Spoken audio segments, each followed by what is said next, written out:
Welcome back to the Business Roundtable Podcast. I'm your host, David Carr, founder of Steward Your Business, bringing people together to accomplish great things. And today, I'm very honored to have a brand new guest, Dani Kaplan, who I've really got to know this year. He is an amazing gentleman.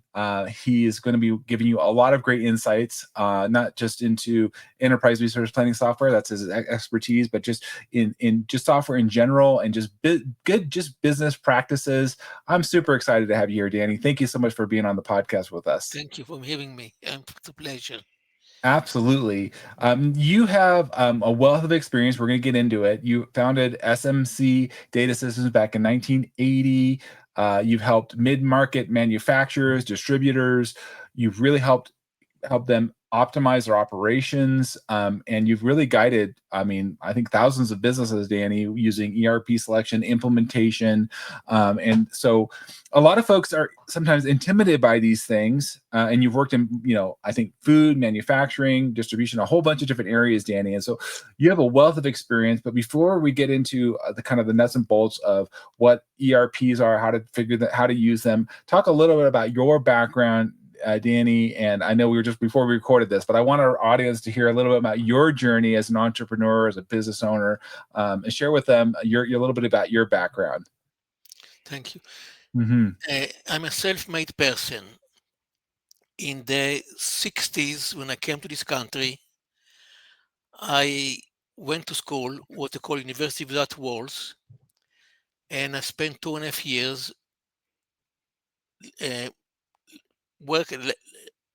working for a company as an operator, learning programming, COBOL programming, using English Hebrew dictionary. And I end up running the whole department.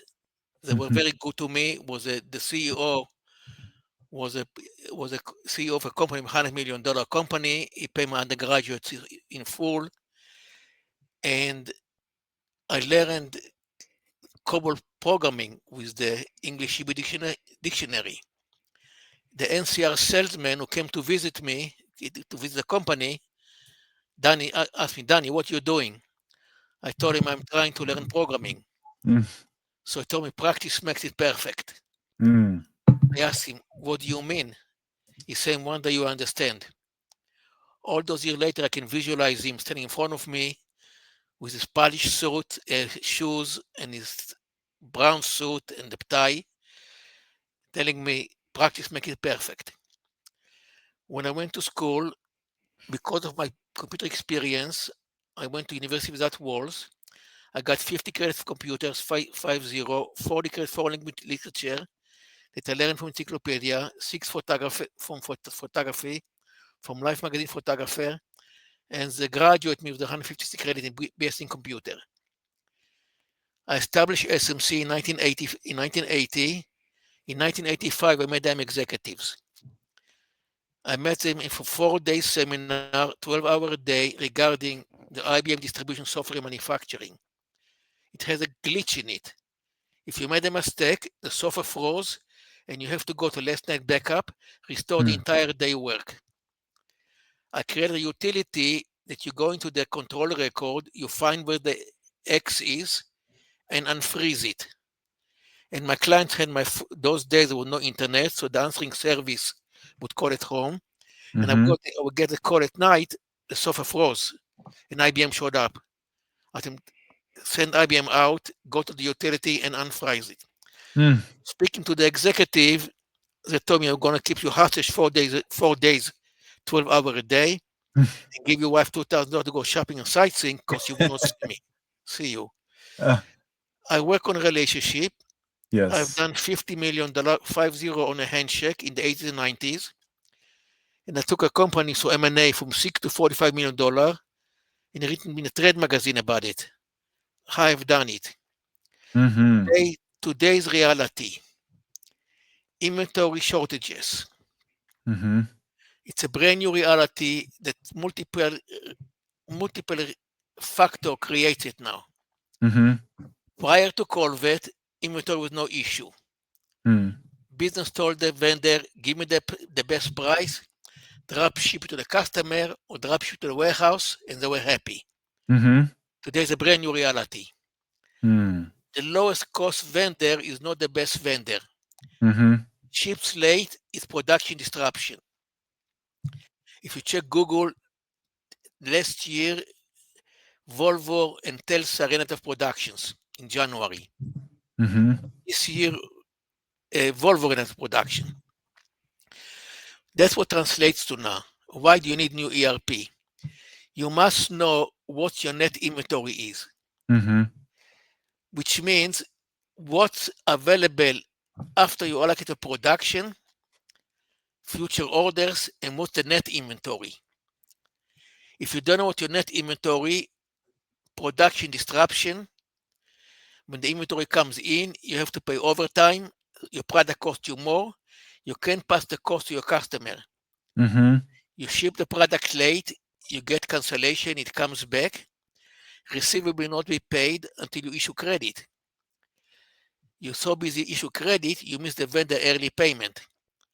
You bring the product back to the warehouse, it costs you money to bring it to the warehouse again, labor cost, Mm-hmm. warehouse space issue, and the friendly bank will not lend you money because they're concerned you have too much inventory. The Mm-hmm. dog's chasing his tail. Yes. It does not matter how cheap is the vendor. What's important is delivery timetable.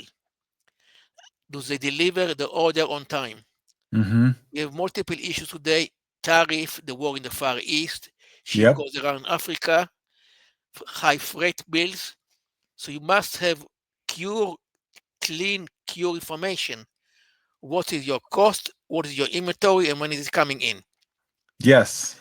Yeah. So what people are doing now, the outdated ERP software does not give you this information. Mm-hmm. So Mm-hmm. people have to buy new ERP software. Mm-hmm. And now we're moving to a brand new world of unethical people. Yeah. They give you a slideshow demo that looks very, very good. The CFO likes it because they like the financial. The Mm-hmm. IT manager recommends it, looks good on the resume. And the decision maker feels I can go with a big nameplate. Mm-hmm. Wrong. The way to buy software is you do a shopping list. My wife gave me a shopping list to go to the supermarket. Yep. You make a list of business requirement, each department, not Mm-hmm. wish list, but business requirement. Mm-hmm. And the executive team should put a list future requirements. Are they going to do an M&A? Are going to then expand? Or what the future thing is? Now we get to the demo. Before the demo start, you have a consolidated list, and you give to the presenter. You tell the presenter, this is my business requirements, that's my futures. And they have to address the issue. If they don't address the issue, stop the demo, you're wasting your time. Yeah. If they address the issue and you like the demo, can your people use the demo, Mm-hmm. the software, or is it too sophisticated for you? Right. You give a teenager a Ferrari, it's a tragedy on the highway. Yeah. Some software are so complex that it takes a long time to learn it. Mm-hmm. A second issue, some software house will give you a very low price up front. Mm-hmm. And then as you need more applications, they charge you again. Mm-hmm. The sushi Yep. bar become a 5-course dinner. You want to make sure that up front you get all the software you need, today's and future acquisition or future planning, so you don't have to go through the whole cycle again of renegotiating it. Yeah. Absolutely.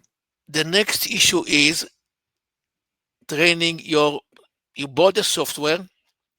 Before you buy the software, every software house will give you the best referrals.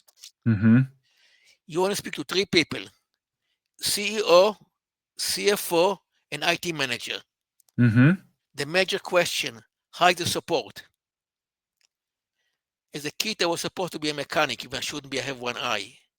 And I used to tell my people, if our client has a problem, it's our responsibility to put them in business immediately.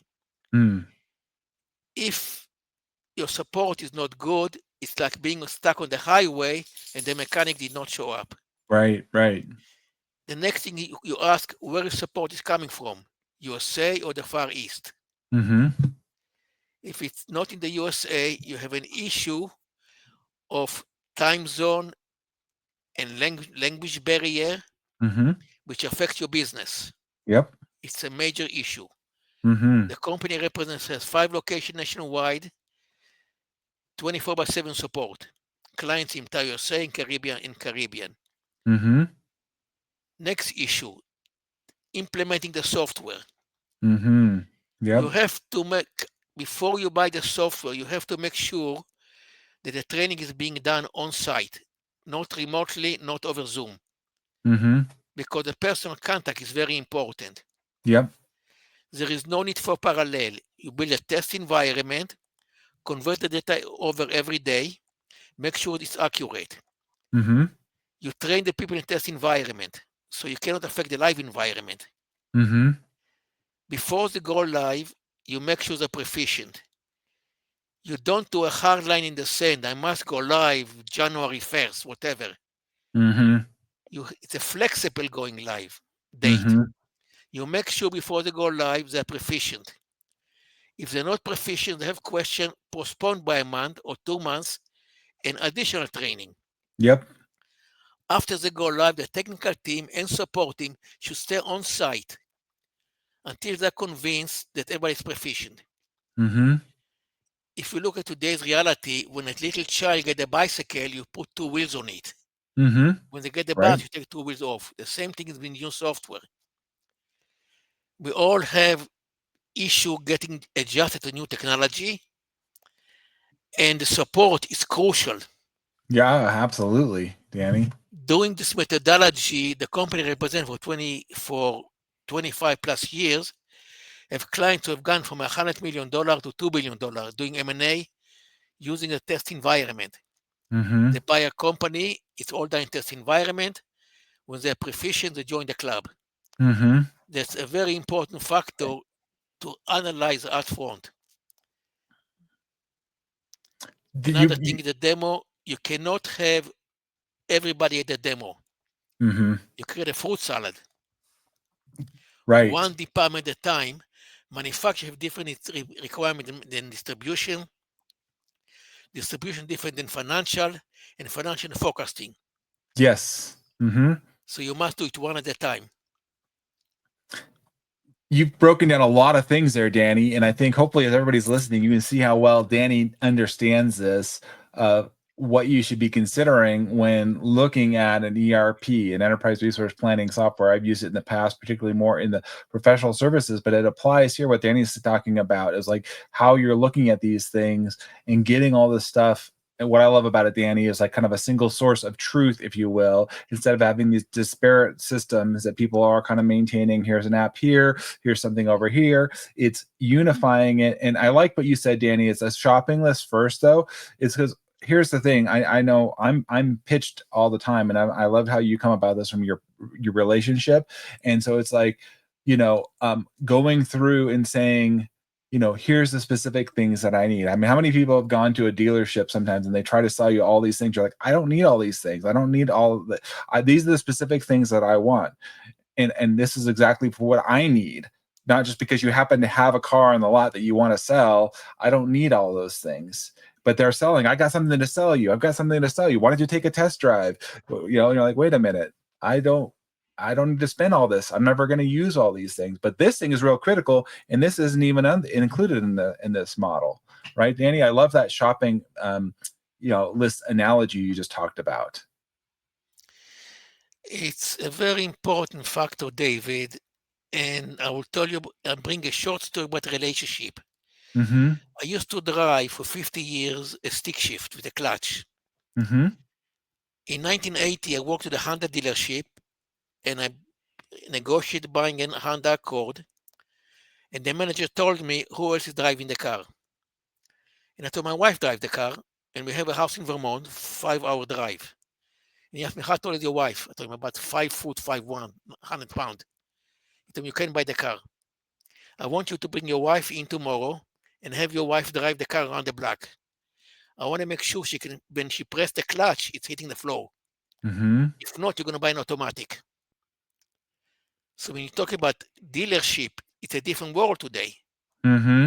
The same thing goes for software. They give you a slideshow demo of feature and function. They don't address your business issues.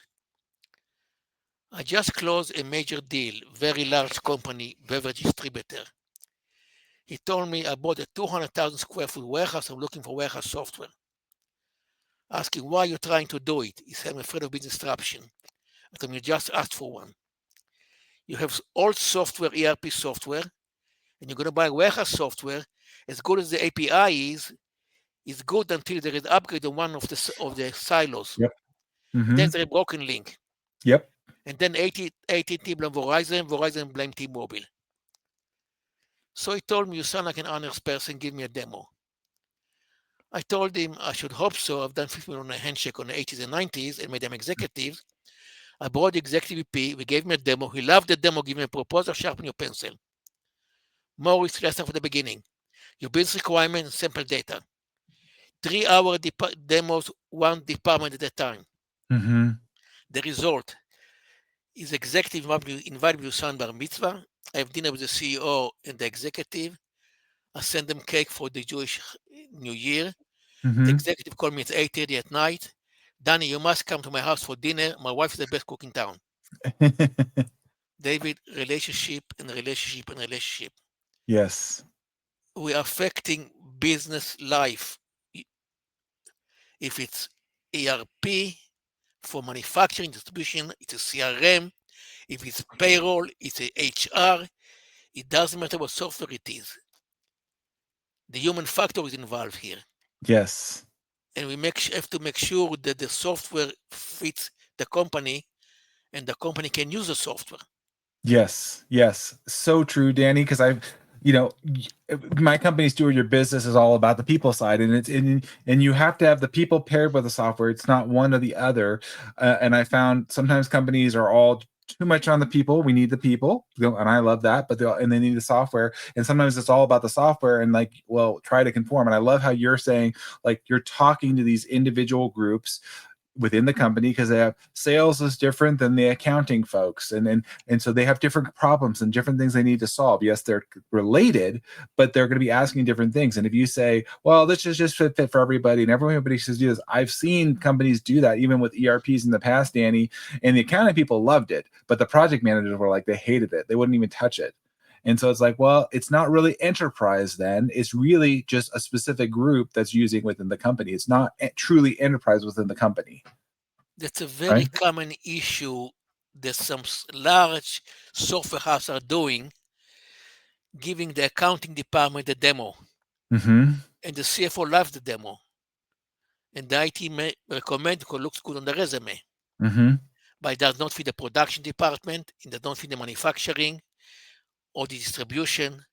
And then another things happening that tell you need to change your business to meet the software. That's a round peg in a square hole. Yes. Huge business disruption. On my website, smcdata.com,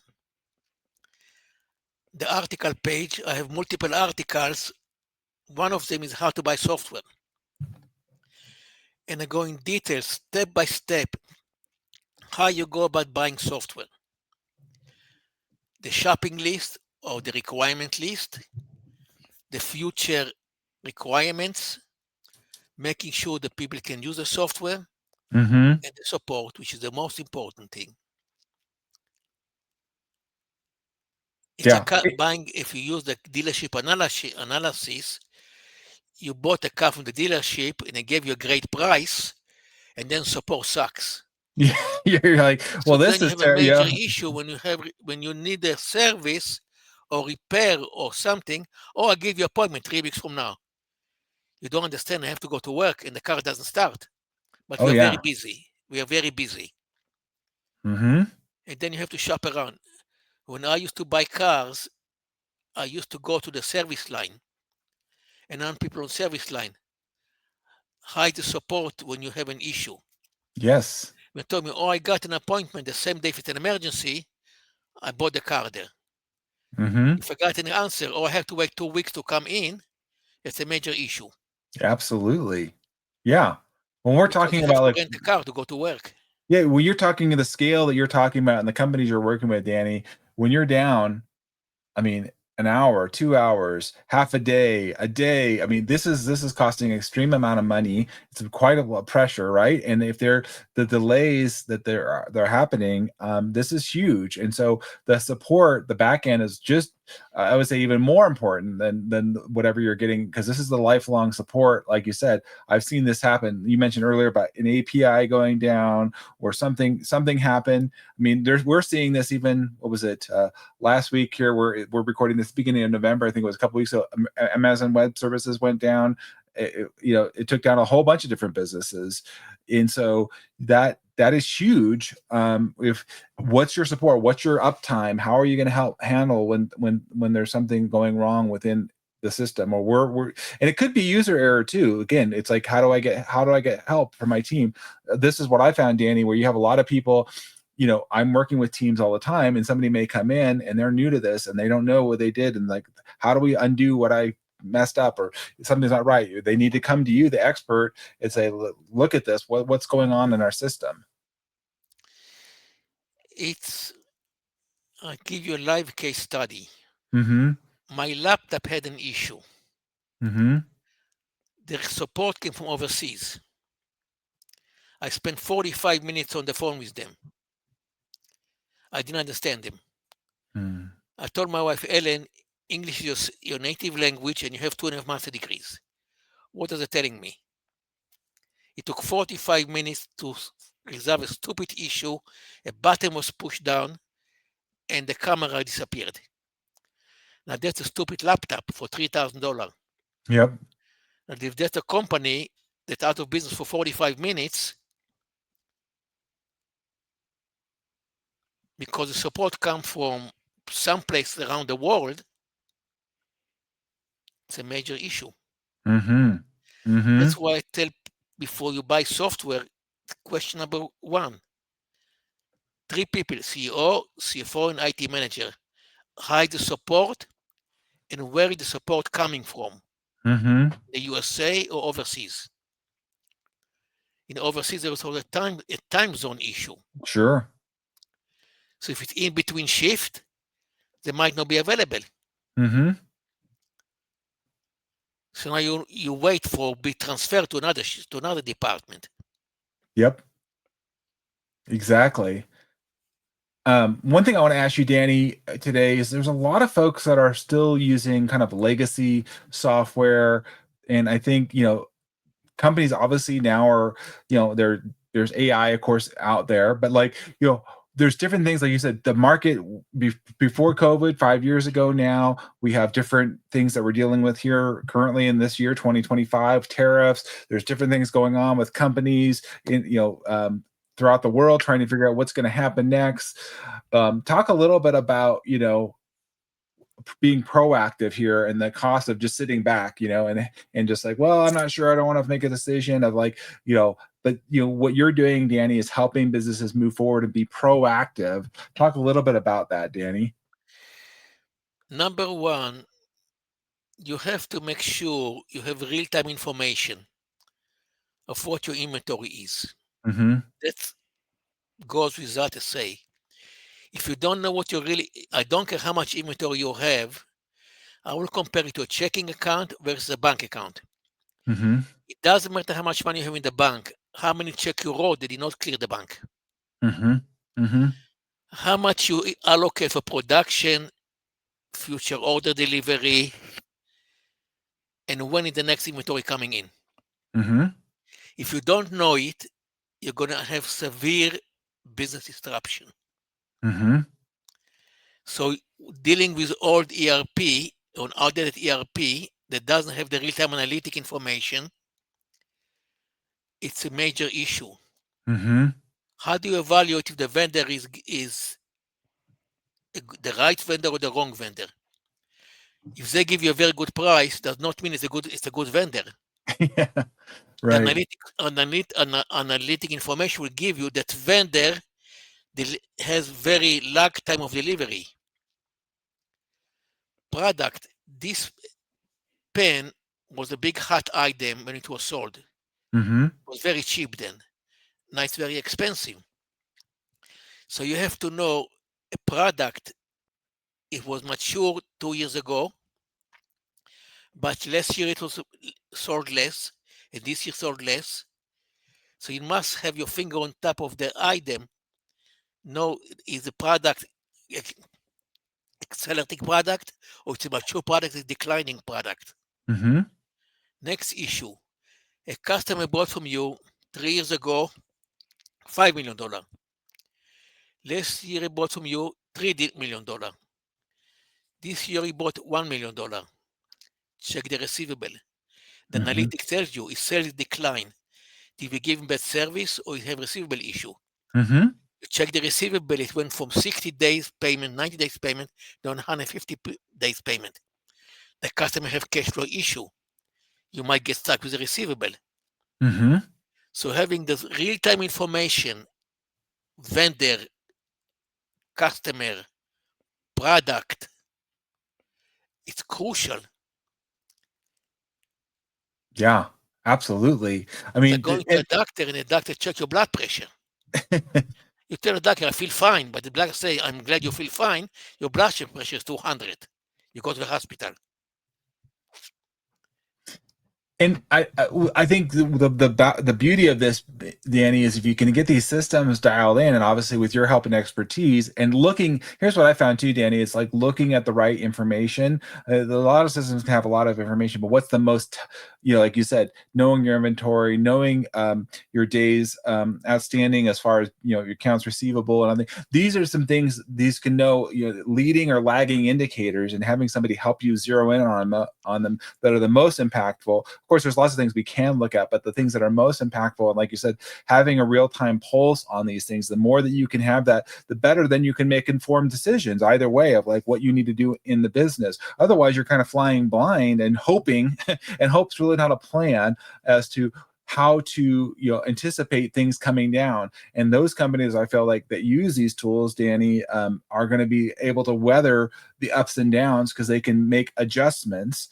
And that's where, I think, like you mentioned earlier, go to Danny's website, SMC Data. We'll make sure we're to put the link in the web into the show notes. And then and I are also connected on LinkedIn. Danny's an amazing person to speak to and connect with. So I want to encourage you to reach out to Danny there as well. And if you'd like, I'm happy to make an introduction personally to Danny because he's done the same for me. And I appreciate it. And that's why I'm having you on the podcast. But I feel like sometimes a lot of people are a little overwhelmed. And like you said earlier, Danny, they're getting hit with pitches on different things, and they're not building a relationship. And that's again why I wanted to have you on the podcast, Danny, because that's the way you work. And it's about listening and understanding and being curious about where you are in a company, particularly for those of you in that manufacturing distribution space where you're managing some type of inventory. And stop living in a broken place where you're not clear on cash flow, you're not clear on forecasting, you don't know how to measure where we're at. Other than saying, I just need some better software. That's not the answer. And I think Danny, here you're providing us a way to help folks hopefully that are listening to this, and in this place, whether you're the owner or somebody in a position of making a decision, that you can help bring this to your team. And Danny's an advocate and helping you make the right decision for what you need to do. Because tell me, Danny, what's the time frame once you actually make the decision and you identify an ERP? What's the time that you've seen it, to get, like you said, the different groups integrated, getting it tested, and actually doing what it's supposed to do? What does that typically look like if done well? It's about realistically 8 to 12 months realistically Mm-hmm. to go live. Mm-hmm. Because you may have to make sure people are trained, Mm-hmm. people are proficient in the software, Yep. and everybody got adjusted. It's like getting a brand new car. I'll use the car analogy. Mm-hmm. You have to know which button to push in the car. Absolutely. Especially with today's new cars that you have a whole GPS in it. Mm-hmm. Some of those cars have too many features. Mm-hmm. And if anybody needs to talk to me, they don't have to buy from me. They don't use the software I recommend. I'll be more than happy to have a Zoom session with them and share my knowledge with them, because I rather have happy users than unhappy users. Yes, because it's absolutely. somebody's livelihood involved here. Yes, absolutely. I know we're getting to the end of the podcast here, Dani, but I want to say thank you for coming on here and offering that to our listeners, because again, this is valuable. Dani has been around, and that's why I love having you on here, Dani. You are sharing your wisdom. He's a man, and he's really a Renaissance man. We didn't get into this, Dani, but you're an amazing photographer as well, and just have so many great things to share with share. So I want to encourage you guys, connect with Dani on LinkedIn. We're going to put the show notes in here. And recognize that, you don't have to go this alone. You have somebody, an advocate here. That's why you have Steward Your Business, to have voices like Dani on here so that you can hear from somebody else and know, hey, this is a person that I can trust, somebody that I can learn from. And I just want to say to Dani, I want to say thank you so much for just being on here and offering that to our listeners. My website, smcdata.com, Charlie, You can send me an email. I'll be more than happy to advise you on any issues you want. And talking about my multiple life, I photograph and I publish 4 books. Yes. Yeah, you've got so much going on. We're going to have you back, Dani. Thank you so much for being here on the podcast. It was a real pleasure having you. Definitely. Thank you very much. My pleasure. And leave a comment if you have one for Dani. We'll make sure that he gets that. And we look forward to having you back on the Business Roundtable podcast next time. Thanks, everybody, for listening in.